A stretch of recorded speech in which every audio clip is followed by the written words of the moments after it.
Hei, selles videos näitame, kuidas lisada uus ettevõte oma ADS Consultancy kontole. See on lihtne protsess, lihtsalt järgi neid samme. Kõigepealt klõpsa vahekaardil Minu konto. Vasakul poolel vali jaotises Armatuurlaud, ettevõtted.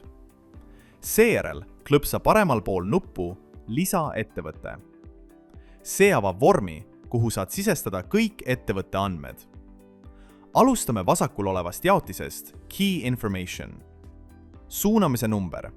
Kui keegi soovitas sulle ADS Consultancy'd, sisesta tema referral number. Kui mitte, jäta väli tühjaks. Ettevõtte nimi. Sisesta ettevõtte ametlik registreeritud nimi. Ärinimi. Kui ettevõte tegutseb teise nime all, sisesta see siia. Kui see on sama, mis ettevõtte nimi, lihtsalt korda seda. Käibemaksukohustuslane. Kasuta seda lülitit, et märkida, kas ettevõte on käibemaksukohustuslane. Lülita sisse, kui maksab käibemaksu. Jäta välja, kui ei maksa. PPS-TAX VAT number või maksunumber. Sisesta ettevõtte PPS, maksu või käibemaksu number. Kas LTD? Lülita sisse, kui ettevõte on osaühing. Kui mitte, jäta välja. Ettevõtte avamise kuupäev. Vali kuupäev, millal ettevõte alustas tegevust. Ettevõtte sulgemise kuupäev. Täida ainult siis, kui ettevõte on lõpetanud tegevuse. Kui ettevõte on aktiivne, jäta väli tühjaks. Majandusaasta lõpp. Sisesta kuupäev, millal ettevõtte majandusaasta lõpeb. Liigume paremal asuva Contact Information jaotise juurde.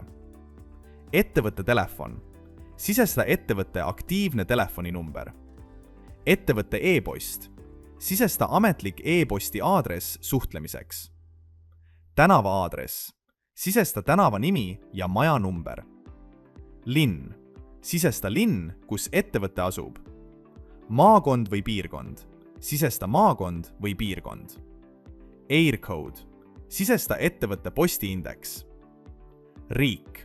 Vali sobiv riik rippmenüüst. Lõpuks keri alla väljani äritegevus. Siin kirjelda lühidalt, millega ettevõte tegeleb. Näiteks, kui ettevõte pakub raamatupidamis- ja finantsteenuseid, võid kirjutada raamatupidamis-, maksukonsultatsiooni ja äriühingute teenuseid pakkuv ettevõte, raamatupidamine, auditeerimine, maksukavandamine, äriühingute asutamine. Veendu, et kirjeldus on lühike ja selgelt kirjeldab ettevõtte põhitegevust. Kui kõik väljad on täidetud, saad ettevõtte salvestada ja see lisatakse sinu kontole. Aitäh vaatamast ning vaata ka meie teisi juhendeid, et õppida ADS Consultancy kasutamist.